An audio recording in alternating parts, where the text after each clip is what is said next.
welcome back to our third episode of the Top 5 Fails. I'm your host, Cellyberry, and after reading all the positive feedback from last week, I am very excited to be here, so let's get started.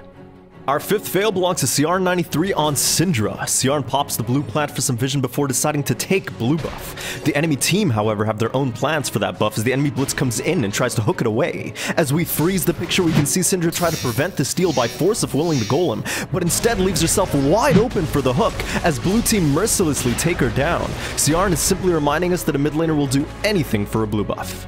Anything. Sir Laxalots takes the 4th spot on Yasuo. Stepping into mid lane, Yasuo decides to take the fight onto Cassiopeia as they begin to trade blows back and forth. Getting uncomfortably close to that turret, Yasuo tries to turn around but gets hit by a spear. Nidalee pounces forward and Yasuo flashes away but can't make it far enough as Nidalee goes for the kill. Nidalee, however, cancels the auto and attacks the turret, missing her spear and going for the desperation flash. Yasuo avoids the pounce damage and takes down Nidalee. Cass, deciding to take matters into her own hands, quickly gets taken down herself as Yasuo earns himself a somewhat embarrassing double kill. If we go back and break down Cassiopeia's dive, we can see the Toxic Fang so close to killing Yasuo, but Final Breath refreshes the shield, giving him just enough to survive.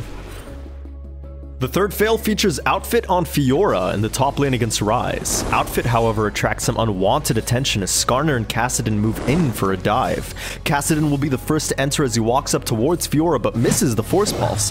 Kassadin, then using his Rift Walk for damage, tries to run away from turret but gets taken down. Skarner, then pinning down Fiora, gives Ryze a chance to land some abilities but needs to back away to avoid death. Ryze, then committing to the kill, misses a point-blank overload as Fiora picks up a double kill shortly before dropping Skarner for the triple. Fiora standing tall in a situation that should have been an easy 1-for-0 kill for red team.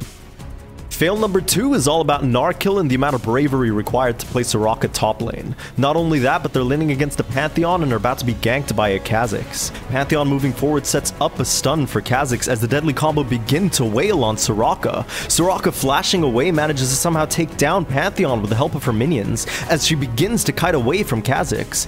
Kha'Zix trying to keep chase moves up but void spikes a nearby minion. Soraka, nonchalantly running circles around her own minion wave, forces a flash out from Kha'Zix, but just ever so slowly keeps whittling down the Predator's health for a double kill that just doesn't add up no matter how many times I watch it. The top fail this week belongs to IC3 Enjoy on Thresh, running away from Ryze and Lee Sin. Thresh, trusting the help with his own turret, throws out a hook onto Ryze before flaying and backpedaling towards his turret. Ryze, moving forward, tries to set up Lee Sin for the dive, but Thresh flashes the Q. Thresh decides to go back in and hook flay the Ryze under turret, just barely staying alive. NJ tries to save his Lucian by throwing out the lantern, but is left all alone against Lee Sin and Poppy. Poppy diving in readies the heroic charge, but holds off on it so that Lee can come in and land his Q. Poppy instead decides to back away, but Lee Sin doesn't get the memo as he Qs a minion before getting hooked and dying. Poppy, even with the option to walk away, charges in, this time assisted by Vayne, but still dies without getting the kill. So many small errors and mixed decision making led to a 1v3 triple kill for Thresh, when all red team needed to do was just... Wait, Vayne's going to die too, isn't she? Yep, there's the hook, and yep, there goes Vayne.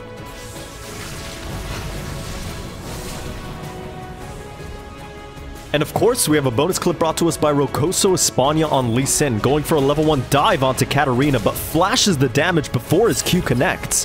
Let's really slow that down to see the pixels that separate Lee Sin from that juicy 400 gold start, before he cancels his resonating strike with a flash. And we've reached the end of our week 3 fails, which I'm kinda happy about, because rewatching those over and over to produce this video really left some scarring. As always, you know where to submit your own fails, and of course, where to leave what I do here some feedback. Thank you so much for watching, and of course, for the opportunity to be your host today.